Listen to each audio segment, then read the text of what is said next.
Vamos a Mateo, capítulo 13, verso 55. Mateo 13, 55.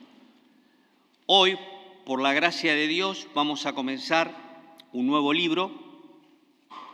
Dice Mateo, capítulo 13, verso 55. Hablando la gente del Señor Jesús, dice, ¿no es este el hijo del carpintero? Sí, su papá era José, su padre terrenal, ¿no es cierto? ¿No se llamaba su madre María? Sí. ¿Y sus hermanos? Jacobo, José, Simón y Judas. ¿No están todas sus hermanas con nosotros? ¿De dónde pues tiene éste todas estas cosas? Aquí lo menciona a sus hermanos, Jacobo, José, Simón y Judas. No es Simón Pedro. Pero menciona a Jacobo. Vamos al libro de Santiago. No quiero hablar difícil porque no sé, pero tampoco quiero confundir. Pero la transliteración, o sea, cambiar, no traducir, surge el nombre Santiago. Jacobo es Santiago, medio hermano del Señor Jesucristo. Ahora, imagínese ser el hermano del presidente de la nación, ser el hermano de un reconocido cantante, ser el hermano de alguien importante. Pues bien, es asombroso como Santiago el concepto de siervo que tiene, cómo se presenta. Comienza diciendo, Santiago, siervo de Dios. Y aquí ya empezamos contrario a nuestra manera de pensar. Este libro nos va a llevar a pensar como piensa Dios, que es contrario a nuestro pensamiento. Dice Isaías 55, así como son más altos los cielos que la tierra, así son más altos mis pensamientos que los vuestros. ¿Cómo comprender a Dios? Pablo dice que los que hemos creído en Cristo tenemos la mente de Cristo. Y aún teniendo la mente de Cristo, si no leemos la Biblia, si no estudiamos la Biblia, si no pedimos a Dios que nos hable, no vamos a comprender las circunstancias que nos tocan vivir. Y cuando nosotros entendemos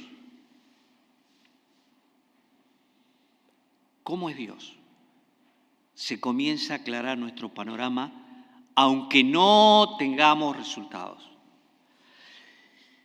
¿Cómo es Dios? La Biblia describe en varios lugares. Dios es luz, Dios es santo, Dios es justo, 1 Juan 4:8, Dios es amor.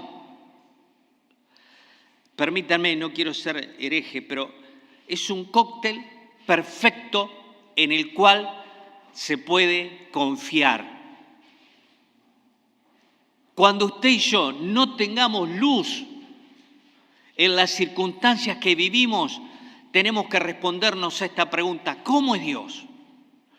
Dios es justo, no es un papá que viene el hijo y viene y le da un cachetazo, una bofetada, por ser nomás el padre, porque se le ocurrió. Ese no es el carácter de Dios. Dios es santo, Dios es justo, Dios es amor, Dios es poder. Cuando ustedes y yo vamos entendiendo todo esto, comienza a aclararse el panorama. Entonces Santiago comienza diciendo siervo de Dios. Esa palabra siervo es una palabra muy conocida y se traduce doulos. Es un siervo, un esclavo por amor. Y viene la ilustración del Antiguo Testamento, donde un señor con dinero compraba un esclavo. Luego de 7 meses, 7 años, en el año de la remisión, lo tenía que dejar libre. Pero el esclavo públicamente podía decir, eso está en las leyes del Antiguo Testamento, el esclavo podía decir tranquilamente, el otro día cometí un furcio, un error, dije que el Nuevo Testamento estaba escrito en arameo, está escrito en griego, rectifico. en hebreo, perdón. El Antiguo Testamento está escrito en hebreo, el Nuevo Testamento griego koiné. Y no es que yo sepa idiomas, es que el Señor me ha provisto de diccionarios. Entonces, con los diccionarios uno puede saber.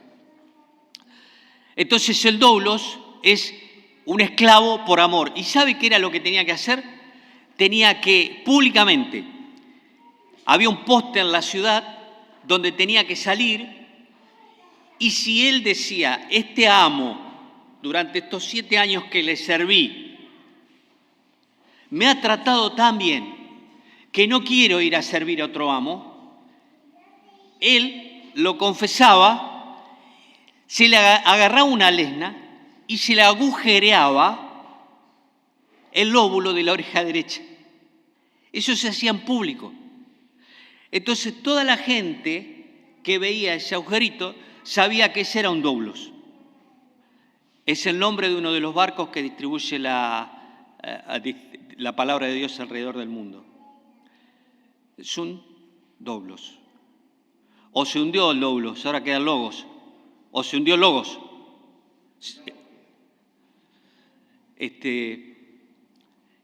Esclavo por amor. Entonces Santiago, hola, acá está el hermano de Jesús. ¡Wow! Hermano del maestro que caminó sobre el agua. No, acá está el siervo de Dios. Y acá nos habla de la humildad del Señor. Mire, el otro día hablábamos con los muchachos, nada da más autoridad que practicar la palabra.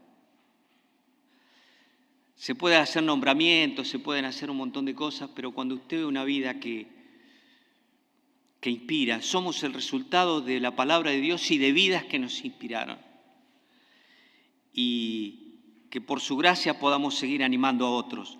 Dice, siervo de Dios, o sea, alguien que voluntariamente dijo, nadie me trató tan bien como Dios. Nadie. Por eso yo vengo a sus pies. Cuando uno comprende de dónde nos sacó el Señor y todo lo que nos tiene preparado, quiere servirle. Y dice Santiago, siervo de Dios y del Señor Jesucristo, a las 12 tribus que están en la dispersión, salud. Claudio Lisias, un emperador, había traído una persecución. Ahora, un poquito de trasfondo. Estamos promedio del año 44-45, se escribió esta carta. Es muy posible, miren lo que les digo, que sea la primera carta del Nuevo Testamento. Y uno va a decir, Mateo, no está en un orden cronológico los libros. ¿Está bien? Es muy posible que Santiago sea uno de los primeros libros, si no el primer libro del Nuevo Testamento. Entre 45 y 48 después de Cristo. Cuando el Señor ascendió, dijo, me seréis testigos en Jerusalén, Judea, Samaria y hasta lo último de la tierra. Era el plan de Dios que se pueble la tierra, porque Dios tiene una visión global de su mensaje. Lo mismo pasó en Génesis. Llenen la tierra. ¿Y qué pasó? Génesis 11. Se hicieron una torre, todos un mismo idioma, la torre de Babel, hasta que Dios desciende, confunde las lenguas y se desparramaron por distintos lados a causa de que no se entendían. Vuelve a suceder lo mismo. El Señor asciende en el libro de Lucas, Mateo, yo estoy con ustedes, vayan a todas las naciones y empezamos Hechos capítulo 1, Hechos capítulo 2, Hechos capítulo 3, Hechos capítulo 4, Hechos capítulo 5, Hechos capítulo 6, capítulo 7, el centro de acciones, ¿dónde es? Jerusalén. Y cuando uno lee Hechos capítulo 8, 1, muchachos, entiendan que el plan de Dios no era que toda la actividad sea Jerusalén. ¿Qué sucede?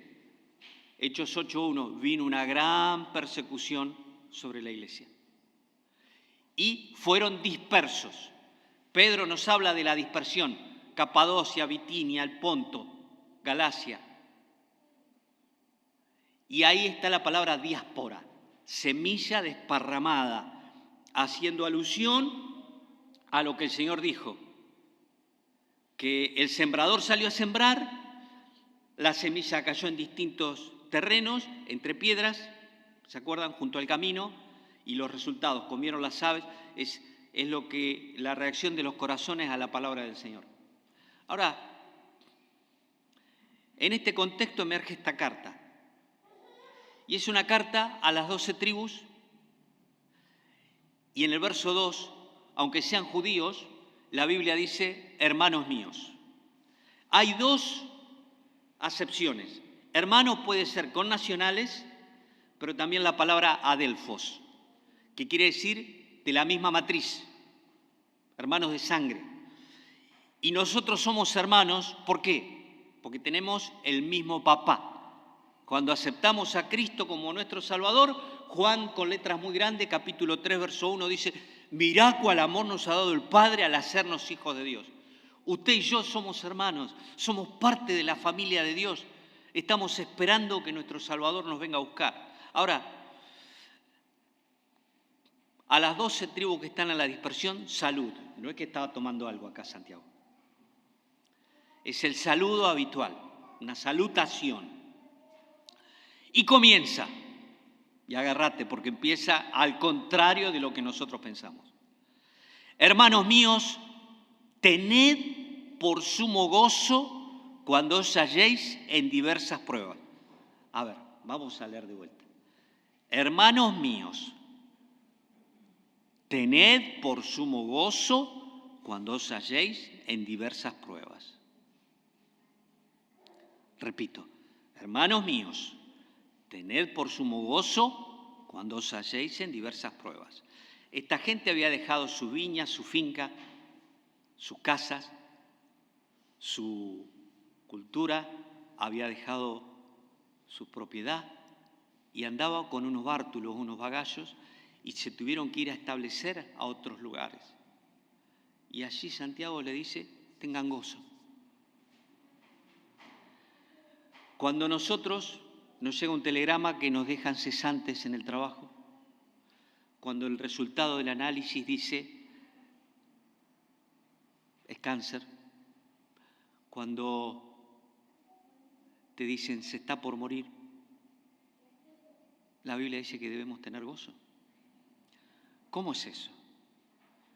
¿Qué comenzamos diciendo? Que así como son más altos los cielos que la tierra, así son más altos mis pensamientos que los vuestros.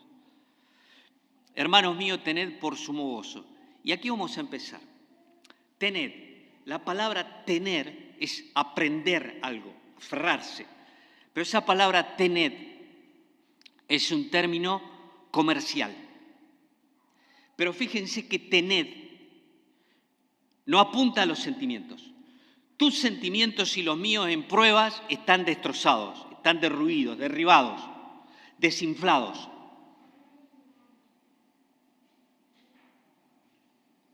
Pero acá está apuntando a la mente. La mente es aquella columna que va a mantener la vida. Dice Proverbios, el ánimo del hombre soportará la enfermedad, pero ¿quién soportará el ánimo angustiado? El ánimo es el resultado de meditar la palabra de Dios. El gozo del Señor es mi fortaleza. Hay una fortaleza inexplicable en medio de la prueba cuando estás cerca del Señor. Hermanos, quiero ser muy dramático en esto y directo. En la prueba suceden una de dos cosas.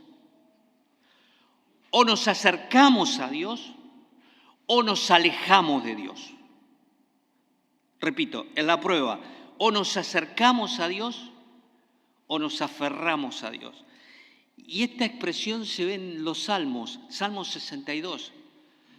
Desde el cabo de la tierra clamaré a ti, llévame a la roca que es más alta que yo.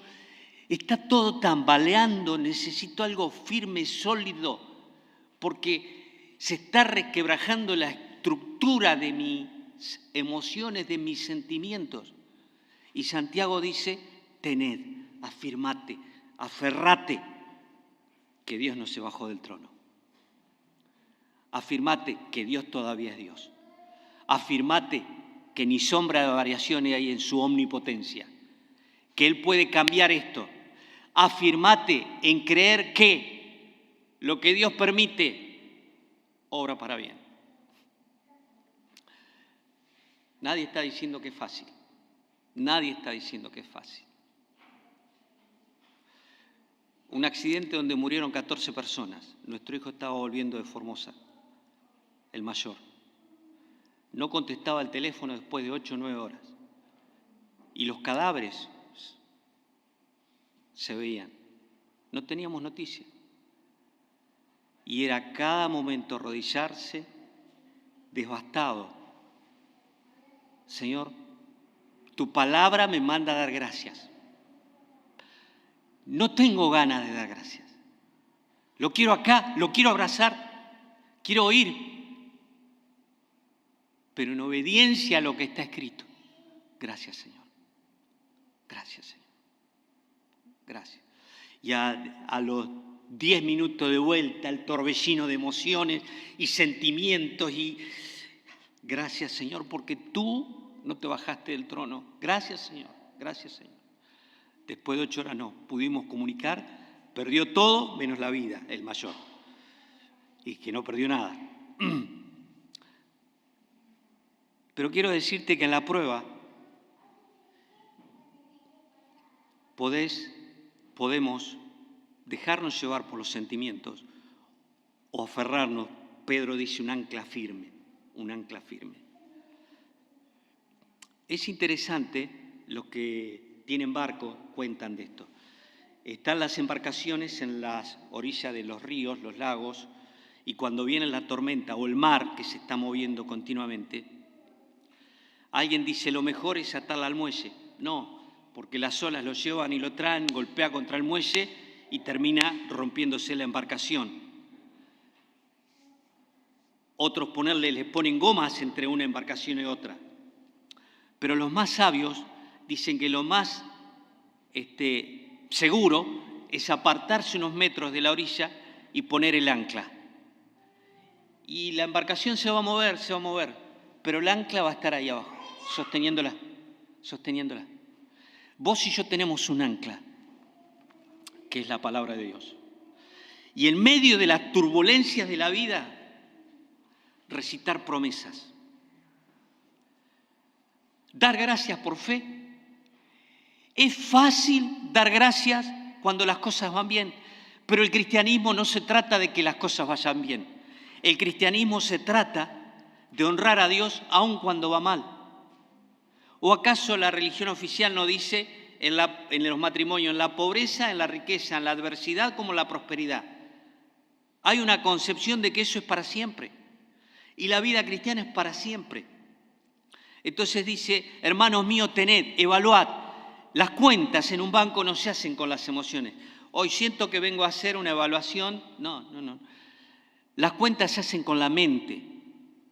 Entonces, usted y yo en la prueba tenemos que cargar la mente con promesas bíblicas. Y perdonen la expresión, cuando Pablo dice ahí a los Efesios y a los Colosenses, cuando andaba en la vanidad de la mente, la palabra vano, vacuo, vacío, no debemos ser cabezas huecas, tanto más en la prueba, recitar la palabra de Dios, escuchar mensajes, meter Biblia, porque eso es lo único que nos va a sostener. Si no, la prueba nos va a desbordar. Dice, cuando os halléis en diversas pruebas. A otra palabrita. Cuando un hombre descendía, el Señor contó muchas historias, cuando un hombre descendía, y es muy posible que Santiago haya estado escuchando de primera mano, de boca del Señor Jesucristo. Cuando un hombre descendía de Jerusalén a Jericó, cayó en manos de ladrones, ¿se acuerdan? Después vino un levita, un samaritano. Esa palabra cayó, caer, es esta misma palabra que está usando Santiago. Hermanos míos, tened por sumo gozo cuando caigáis. No es algo que vos te levantás a la mañana y decís, hoy me voy a quebrar la pierna hoy, vamos a ver qué pariente se muere, vamos a ver si me echan del trabajo. Si pensamos así, no estamos. Uno se levanta para, por la gracia de Dios, vivir un nuevo día. Pero dice, hermano mío, tened por sumo gozo, sumo es, el sumo es la máxima expresión de aquello que ha sido estrujado. Sumo es lo más intenso. Y gozo es la palabra sará, regocijo, motivo de alegría. Tener por motivo de alegría cuando caigo en diversas, multicolor, diversas pruebas económicas, relacionales, doctrinales, de salud, familiares, laborales, económicas. ¿Saben de prueba económica, no? No tenemos prueba económica en Argentina. Hermano mío, dice, anda al Señor, anda a su palabra. Dice, cuando caigáis en diversas pruebas, la palabra prueba se traduce literal, adversidad. ¿Vieron el viento en contra? Los que andan en bicicleta, cuando tenés el viento en contra, hace que uno se esfuerce. No estaba en nuestros planes esta circunstancia. Se estrujan las emociones, los sentimientos y el llanto emerge como una catarata. O no, cada uno lo expresa de distinta manera. Pero Santiago, a todos aquellos que habían dejado su lugar, sus propiedades, les escribe, tengan gozo cuando se hallen en pruebas. Prueba de persecución está hablando. Por ahí en el trayecto se le moría algún familiar. Por ahí encima de que se estaban mudando, estaban migrando con sus poquitas pertenencias, los asaltaban. Por ahí se enfermaban, se contagiaban de lepra, tenían que dejar al pariente. Era muy drástico y sigue siendo muy drástico tener que dejar el lugar. Y no voy a hablar de esto, hay quienes no superan esa experiencia de tener que dejar el lugar. Pero la Biblia aclara, tenés gozo, estimula. Ahora, empieza a dar razones por qué tener gozo. Y empieza a dar el resultado, sabiendo que la prueba de vuestra fe produce paciencia. ¿Cuál es uno de los 9 aspectos del fruto del Espíritu? Paciencia. Quiere decir la capacidad de soportar. Qué impacientes que somos. La capacidad de esperar. Nosotros queremos ya. ¿Vieron como decíamos la otra vez? El microondas. Los que pueden ordenar algún pedido ya. Pero todavía no vino. Dice pedido ya. ¿No les pasó que fueron a un Rapipago y tenés 8 personas adelante? Pero no era rápido esto. Queremos todo ya. Si la medicina pudiera hacer que las damas embarazadas tengan el bebé madurado en una semana, lo harían. Sería algo que tendría mucho éxito. Pero Dios tiene procesos biológicos y así como una fruta para comerla hay que esperar que madure, asimismo la paciencia es una virtud, una característica espiritual. Paciencia. Ánimo largo. La traducción es capacidad de soportar. Capacidad de soportar. Estoy soportando un gran peso emocional, pero miro al Señor para seguir soportándolo. Hermanos queridos, de algunos sé la prueba que están pasando, de otros no. Pero para todos nosotros la directiva es la misma. Hebreos 12, puestos los ojos en Jesús. ¿Qué le pasó al apóstol Pedro? Una tormenta. Viene el Señor caminando por las aguas. Señor, manda que vaya a ti. Y Pedro baja de la barca, baja de un lugar seguro, baja de aquello que experimentó toda su vida. Nunca había caminado por el agua. Y ahora tiene que caminar por el agua, pero lo empieza por fe. ¿Quiénes son los que empiezan cosas para Dios? Los que están mirando a Dios. Y cuando miramos a Dios, no podemos cuestionarle, no nos sale. O puede ser que abramos nuestro corazón, como en el Salmo 13, ¿hasta cuándo, Jehová, me olvidarás para siempre? ¿Hasta cuándo pondré consejos en mi alma cada día? ¿Hasta cuándo? El Salmo 13, 1 y 2 comienza cuestionándose, lo recomiendo que lo lean. Pero el Salmo 13, verso 3 y 4, continúa, mira, alumbra mis ojos, para que no diga mi enemigo lo vencí. Mis enemigos se alegrarían si yo desmayara. 5 y 6 termina diciendo, o sea, comienza cuestionando a Dios, luego clama a Dios, alumbra mis ojos, y termina en la misma circunstancia que empezó a escribir el Salmo. Estaba huyendo, estaba en una cueva, y el autor del Salmo, David, termina en la cueva, no cambió su circunstancia, y dice, cantaré a Jehová, porque me ha hecho bien. Y uno dice, pero si todavía no están los enemigos derrotados, todavía no está la corona, todavía no tenés el cetro, todavía no sos rey. Pero cambió mi interior, cambió mi mente, cambió mis emociones, mi ánimo.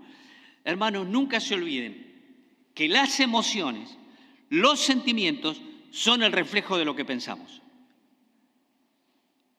Cuando usted y yo pensamos, vamos a sentir.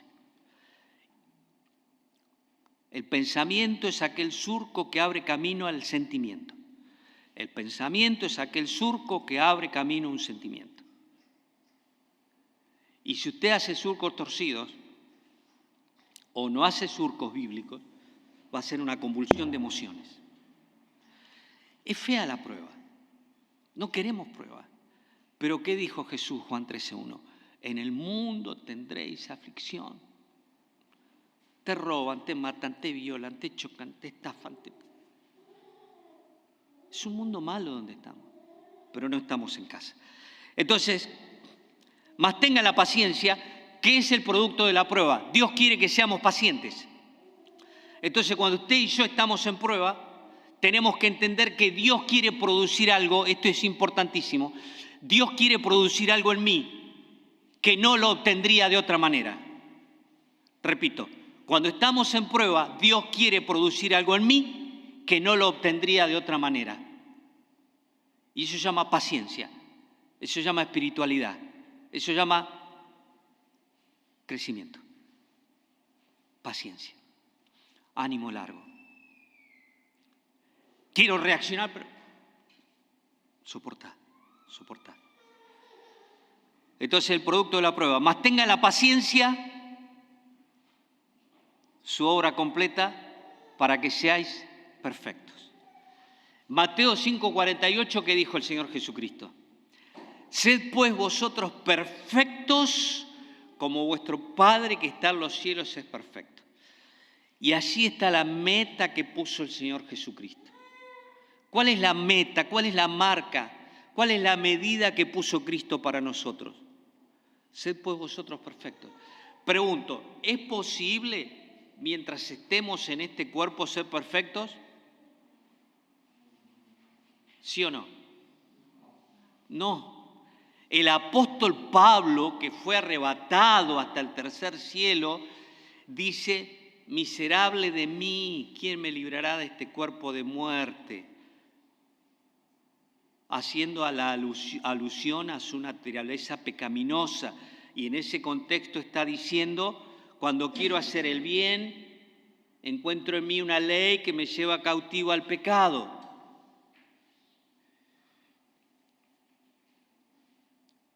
Entonces, mantenga la paciencia, su obra completa,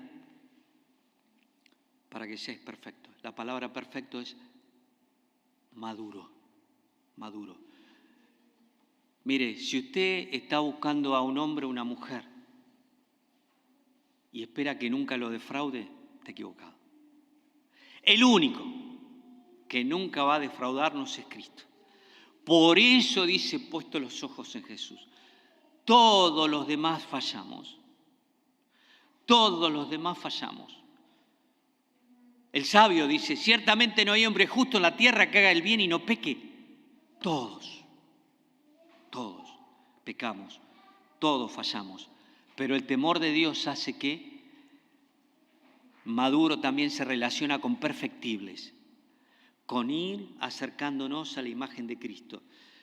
Lo de fuera nuestro es un cuadro. Lo de dentro es lo que Dios está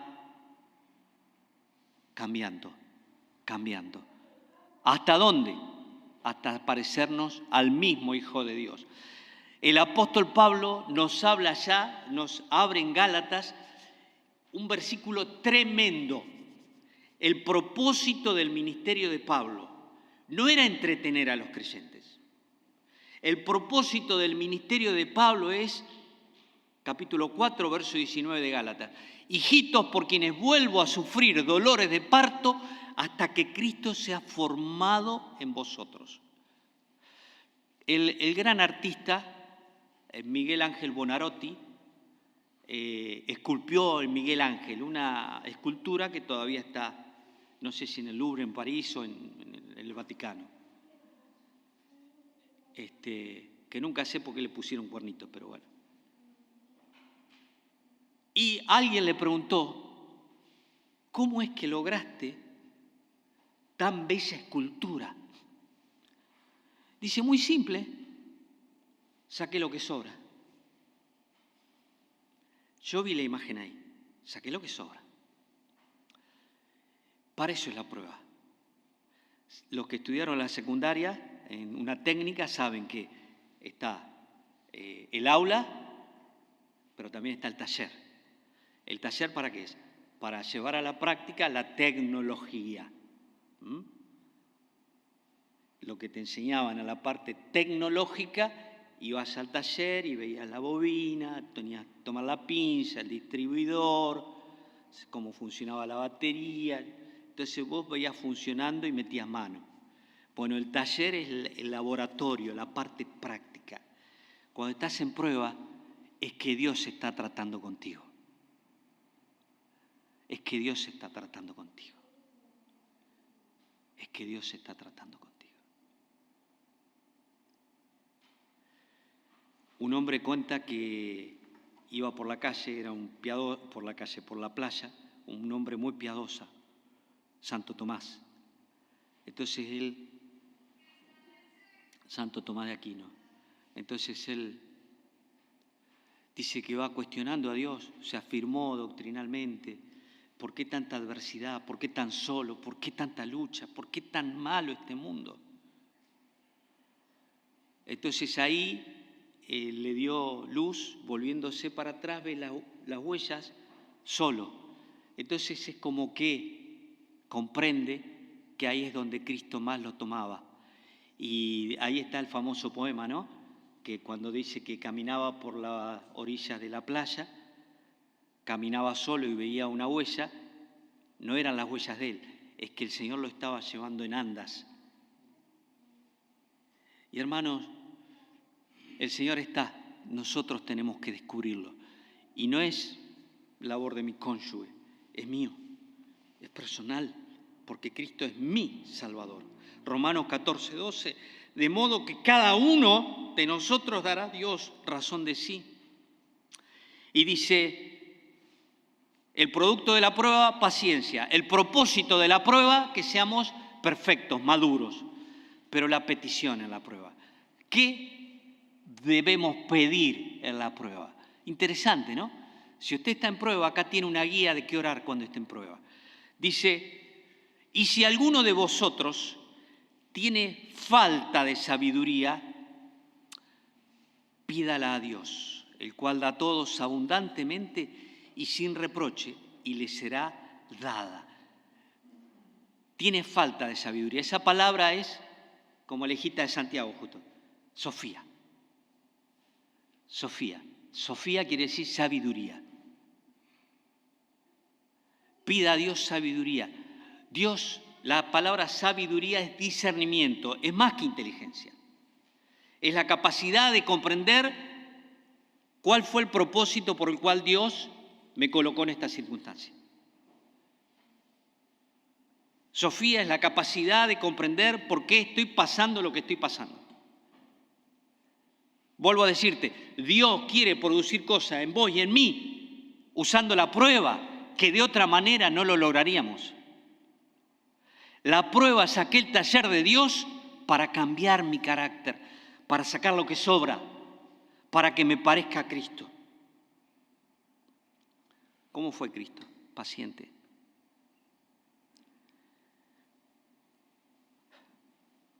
Pidamos sabiduría. Dios, estoy acá, en este brete, en esta circunstancia, en esta prueba. Dame sabiduría, Señor. ¿Qué quieres que cambie? Te pones inquietud, orás así, te vas a sorprender. Porque el Señor te va a decir, esto tenés que cambiar. Esto quiere pulir en tu vida. Para esto este traje. Deuteronomio 8:2. Dios hablándole al pueblo en el desierto dice, para esto te trajo Jehová tu Dios a este gran desierto. Y escucha la palabra, para humillarte, para afligirte, para probar tu corazón, si habías o no de guardar mis mandamientos. En medio de la prueba, o nos alejamos de Dios o nos acercamos a Dios. Propósito de la prueba, paciencia. Petición a la prueba, sabiduría. Y sí concluimos. El precepto que debemos tener en claro en la prueba. Pero pida con fe. No duda nada. Porque el que duda es semejante a la onda del mar. ¿Qué es la onda del mar? No es estable de un extremo moviéndose continuamente. Pero el ancla, ¿qué hace? Está firme. ¿Cuándo vamos a estar firmes emocionalmente? Cuando empecemos a dar gracias y digamos, Dios es Dios. Dios sabe lo que hace. Y si alguno de vosotros tiene falta de sabiduría, pídala a Dios. Promesa, el cual da a todos abundantemente y sin reproche. Y le será dada. Pero pida con fe, no dudando nada. Porque el que duda es semejante a la obra del mar, a la onda del mar, que es arrastrada por el viento de una cosa a otra. No piense, pues, quien tal haga que recibirá cosa alguna del Señor. La palabra que el que duda es mente dividida. Mente dividida. Tenemos dos hemisferios. El mismo hilo dorado de pensamiento, de alabanza y gratitud a Dios debe atravesar los dos hemisferios. No uno, dudo a Dios y con el otro cuestiono a Dios. Hermanos, si estás cuestionando a Dios, tiene que llegar el momento en tu vida en que digas, tú sabes por qué lo hace. Hace unos años estábamos orando por un matrimonio que no podía quedar embarazada, ella, hasta que quedó embarazada. Una alegría, ¿no? Nace el bebé, pero nace muerto. Es muy dramático. No tuvimos palabras. No tuvimos palabras. Simplemente dijimos que íbamos a orar y nos dedicamos a orar. Y hay situaciones en esta vida que no tenemos respuestas. Quizá van a ser reveladas en la eternidad, no sé. O vamos a estar tan ocupados con Cristo que las cosas viejas pasaron. No sé. ¿Por qué pasa lo que pasa? Y no sé. Comenzamos diciendo, así como mis pensamientos son más altos que los vuestros. Lo que sí sé, que no debemos forzar a Dios. No debemos forzar a Dios. Que el Señor nos bendiga para, en medio de la prueba,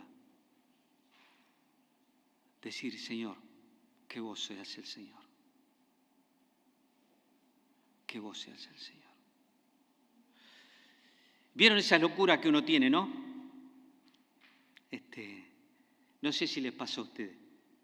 Hace unos 7 años fuimos a la Lucila del Mar y se embarcaron mis hijos y un chico que estaba viviendo en casa, Gerardo. Estaba todo gris, no se veía ni 15 metros en el mar. Yo tenía arritmia. No estoy para hablar de mí, quiero simplemente compartirte lo que me hizo bien.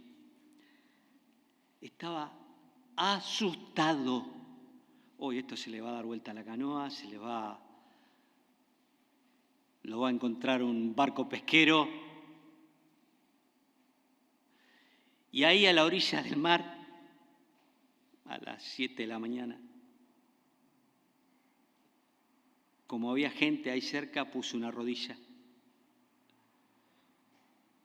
Dije, Señor, no está bien que viva con estos miedos. Si tú quieres que se ahoguen, está bien, Señor. No lo puedo impedir, no lo puedo impedir. Tú eres Dios. Me levanté nuevo. Se me fueron los temores. Se me fueron los miedos. Cuando dije, Señor, tú sabes lo que haces. Y simplemente quiero decirte con todo cariño que por más que nos afanemos por añadir a nuestra estatura un codo, es imposible. Así vamos a impedir, no tenemos la capacidad de impedir que suceda lo que tiene que suceder en cualquier ámbito de la vida. Que el Señor nos sostenga, pero también que creamos que Dios hace milagros. Ambas cosas. En el día del bien, podemos concluir, Eclesiastés 7:14, en el día del bien, goza del bien. En el día de la adversidad, considera, Dios ha hecho tanto lo uno como lo otro a fin de que el hombre nada hace después de él. Este mundo nos vende un Dios que es un genio, froto y que me dé lo que deseo. No, Dios es soberano. Y lo que Él hace, sabe por qué lo hace. ¿Concluí, Walter?